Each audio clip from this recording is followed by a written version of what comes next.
बिस्मिल्लाहिर्रहमानिर्रहीम, अस्सलाम वालेकुम, गुड मॉर्निंग, वेलकम टू सबकी सोच। मैं हूं नम्रा तारिक और happy Monday to by the way. आज तो मंडे है। गुड मॉर्निंग, मैं हूं हसनैन लियाकत। और कैसी है आप निम्रा? मैं ठीक हूं। ठीक ठाक हैं आप? क्या खा के आती हैं वैसे मंडे में आप? क्यों? बड़ी एनर्जेटिक लग रही होती हैं माशाल्लाह। एकदम से आपने मंडे मुबारक कहा सबको। देखिए बनता है आज।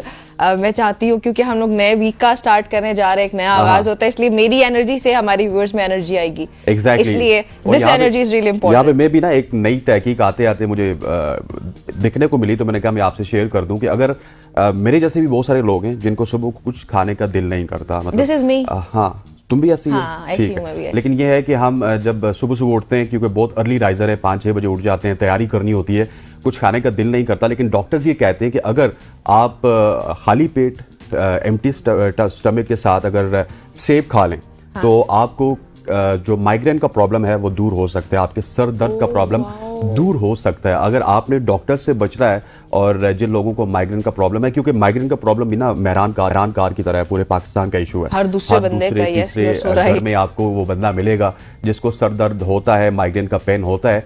सो माइग्रेन के पेन को दूर करने के लिए निम्रा, कल से आपने भी सेब शुरू करना है। सिर्फ एक सेब, मुश्किल भी नहीं है, तो बहुत आसान हल है। एग्जैक्टली, मैंने भी करना है। और हमारे सुनने वाले जितने भी नाज़रीन हैं, अगर आपको सर दर्द होता है तो खाली पेट आप एक सेब खा लीजिए। उसके बाद देखिएगा कि इसकी अफादियत ये होती है कि आपको माइग्रेन का पेन खत्म हो जाएगा। Very nice.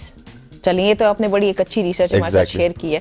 एक अच्छी खबर से मैं चाहती हूँ, आज मंडे है, डे का भी स्टार्ट है, वीक का भी स्टार्ट है, और क्योंकि खेलों के मैदान में आपकी थोड़ी ज्यादा नजर रहती है, मैं चाहती हूँ ये खबर आप बताएं। चलें जी, ये भी हम बता देते हैं। आई होप सो कि आपको अंदाजा हो गया मैं किसकी बात कर रही हूं। एग्जैक्टली, पाकिस्तान की MMA तारीख में पहली बार IMMAF, ये मिक्स मार्शल आर्ट है, पूरे इंटरनेशनल मुकाबला है, उसमें गोल्ड मेडल जीतने का एजाज़ बानो भट्ट ने हासिल कर लिया है। कौमी तराना वहाँ पे बजाएगा। मुकाबले में पहली बार पाकिस्तान ने हिस्सा लिया, जिसने पाकिस्तानी को जो जज्बात थे उनको उरूज पर पहुंचा दिया। और ये जो खेल है ये तकरीबन मेल डोमिनेटेड खेल है, जिसमें 2 पाकिस्तानी खवातीन ने मुल्क के लिए पहला गोल्ड मेडल जीता है, जिसे MMA की तारीख में एक नए दौर की शुरुआत करार दिया जा रहा है। लेकिन ये खबर अगर आप शेयर कर देती ज्यादा बेहतर थी। खवातीन ने आज कारनामा सर अंजाम दिया है। ये मेल डोमिनेटेड खेल है ना, हाँ। तो जब आप बताएंगे तो इसका मतलब है कि हमारे मर्द इस पे फख्र करेंगे, इसलिए मैं चाहती हूँ कि आपकी थ्रू जो है वो नाज़रीन को पता चले।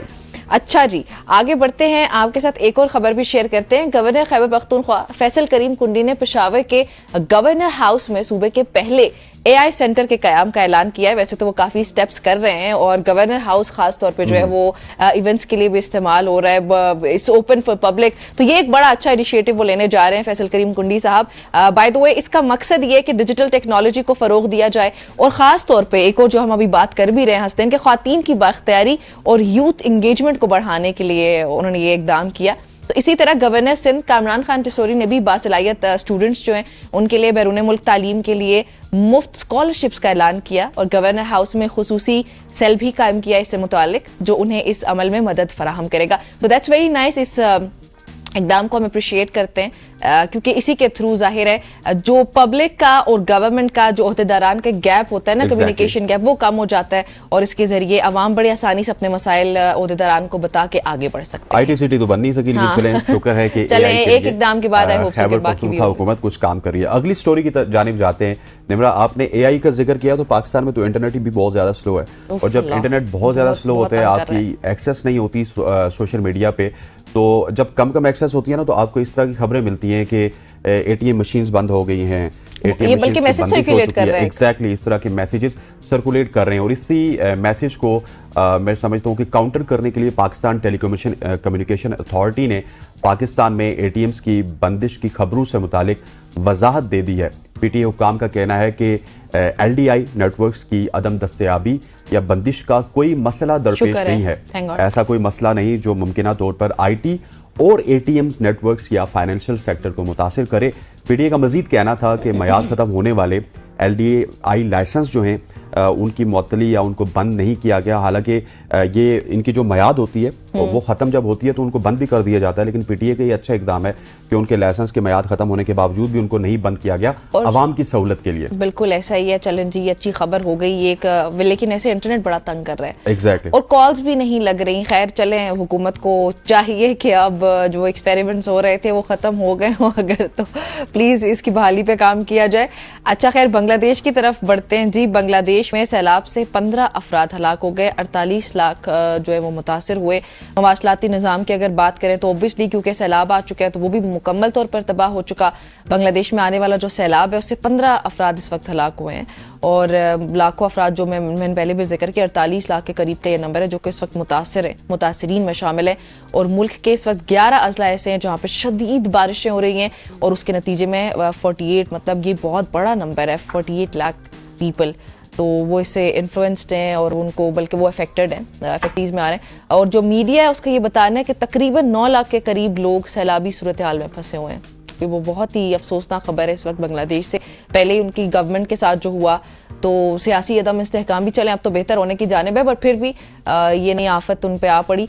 शदीद बारिश जो है और सैलाब से 92% मोबाइल टावर्स इस वक्त गिर चुके हैं। तमाम तर शहरों में मवासलाती निज़ाम या मोबाइल फ़ोन का सिस्टम बर्बाद हो चुका हुआ है और राब्ते भी एक दूसरे से खत्म हो चुके हैं। कल हमने देखा कि जब बांग्लादेश की टीम ने यहाँ पे तारीख रकम की तो उसके बाद उनके कप्तान भी हमें ये कहते हुए नजर आए कि हमारी जो ये जीत है ये फ्लड इफेक्टिव जितने भी हैं बांग्लादेश में उनके नाम हम करते हैं। और दूसरी तरफ पाकिस्तान के जो सेंचुरियन हैं मोहम्मद रिजवान, जिन्होंने पहले मैच में भी सेंचुरी लगाई और दूसरे मैच में भी, जब तक रिजवान मौजूद थे तो हम सोच रहे थे कि हम ये मैच नहीं हारेंगे। उन्होंने भी अपील किया कि बांग्लादेश में जितने भी लोग हैं उनकी मदद की जाए और सैलाबी इलाकों में फंसे हुए तकरीबन 1,88,000 अफराद को रेस्क्यू करके कैंपों में पहुंचा दिया गया है। और हमारी नेक ख्वाहिशात और हमारी दुआएं जो है हमारे बंगाली बहन भाइयों के इन लोगों के साथ हैं जो कि फ्लड से इफेक्ट हो रहे हैं। बिल्कुल जी। अच्छा, ये तो बांग्लादेश की खबर है। उसके बाद कुछ अपडेट शामिल करते चलें गजा से भी। गजा पर इसराइल के हमले के बाद दुनिया भर में इस वक्त मुख्तलिफ ममालिक, खासतौर पर अगर बात की जाए मुस्लिम ममालिक की, तो उनमें अवामी सतह पर गम और गुस्सा पाया जाता है। ऑब्वियसली हम लोग जब से ये शुरू हुआ है, वैसे तो उसको दिहाइयाँ हो गई हैं शुरू हुए, लेकिन जब से हुआ हम तब से ही उस पर गुस्सा हैं। लेकिन अभी भी जो मुस्लिम कम्युनिटी है तमाम तर अक्रॉस द ग्लोब, तो उनकी तरफ से गुस्से का इजहार किया जा रहा है गजा पर मुसलसल बमबारी और जंगबंदी ना करने के फैसले में। और फिर ऐसे में दुनिया के ताकतवर ममालिक की जानिब से इजराइल की हिमायत ने इस गम और गुस्से को आप कह सकते हैं कि मजीद हवा दी है। ऐसे में गैर मुल्की कंपनीज की मसनूआत को बॉयकॉट किया जा रहा है। हम लोग जानते हैं, हम खुद भी उसका हिस्सा हैं, जिनके मालिकान यहूदी, और ये मुहिम जोर पकड़ती जा रही है। अब अगर आप बॉयकॉट मूवमेंट की बात करें तो ये दिन ब दिन बढ़ती चली जा रही है। सोशल मीडिया पर शुरू होने वाली इस मुहिम में मुख्तलिफ मवाद अभी भी इवेंट शेयर किया जाता है। तो यहाँ पे ये स्टोरी शेयर करने का आपसे मकसद ये है कि गजा की सूरत हाल को नहीं भूलना। हम लोग भी चाहते हैं कि प्रोग्राम के स्टार्ट में ही उसका तस्करा करें ताकि इस मूवमेंट को आप लोगों ने बढ़ाना है, एटलीस्ट बॉयकॉट मूवमेंट को नहीं रोकना है। अपने सोशल मीडिया पे प्लीज शेयर करते रहें। बिल्कुल ऐसी है। गजा की खबर निमरा आपने दी, तो गजा के हवाले से मेरे पास भी एक बड़ी ही दर्दनाक खबर है। गजा की पट्टी पर जारी इस्राइली फौजी कार्रवाई के दौरान बेघर होने के शदीद सदमे और मुसलसल तनाव की वजह से 8 साला फलस्तीनी बच्ची के बाल उड़ गए। और ये इस वक्त आप विजुअल्स भी देख रहे होंगे और बड़ी मासूम अंदाज में उसने इस वीडियो में ये जिक्र भी किया कि मेरे बाल बहुत खूबसूरत थे और लंबे थे, मैं हर रोज ब्रश करना पसंद करती थी और ख़ास तौर पे स्कूल जाने से पहले मैं इसे बहुत खूबसूरत तरीकों से स्टाइल करती थी और अपनी क्लास में मैं सबसे मुनफरिद थी, सबसे बेहतरीन थी और सबसे खूबसूरत बाल मेरे थे। लेकिन क्योंकि बेघर हो गई, पता नहीं वालिदैन कहाँ पे होंगे, की वजह से आप सोचें हसनैन कि जल्दी जल्दी आपका एक बाल भी नहीं गिरता unless you have some problems with you. तो स्ट्रेस की ये इंतहा कि उसके पूरे के पूरे बाल गिर गए। मैं इसकी जब ये वीडियो देखी मुझे यकीन नहीं आ रहा था कि ये कैसे मुमकिन है। और देखिए मतलब जब ये अल्लाह ताला इनकी मदद करे। खैर अभी हम आपको दिखाने जा रहे हैं मुनफरिद और पुरसुकून तर्ज जिंदगी। जी हाँ, नेदरलैंड्स के कारफी गांव में जो है एक मुनफरिद और पुरसुकून तर्ज जिंदगी का वहाँ पे ये जिंदगी बल्कि कायम की गई। इस गांव में कोई सड़कें नहीं है, नकलो हरकत का बेहतरीन जरिया जो है वो बिजली की कश्ती है।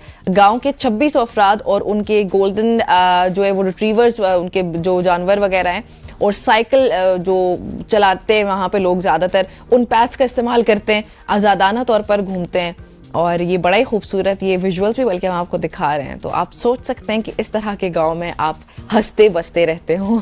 बिल्कुल ऐसे ही इस गांव की खास बात ये है, जिस तरह आपने बताया कि इसमें कोई गाड़ी नहीं चलती, ठीक है, कोई रोड नहीं है, और 176 ब्रिजेस के साथ इस गांव को कनेक्ट किया जाता है।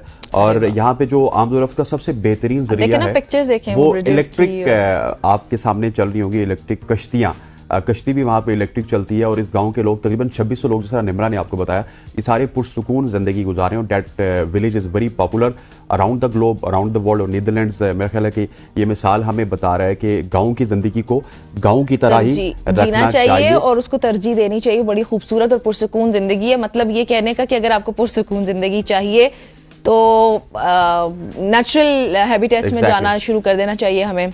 और विडन नेशनल पार्क के करीब ये वाक़या है। हाँ बिल्कुल ऐसा ही है। चलें जी, ठीक, यहाँ पर निम्रा वक्त हुआ चाहता है एक शॉर्ट सी कमर्शियल ब्रेक लेंगे, आएंगे तो हम बात करेंगे मुल्क में मौसम की सूरत हाल के ऊपर, लेकिन पहले खास तौर पे कराची के हवाले से भी बात होगी।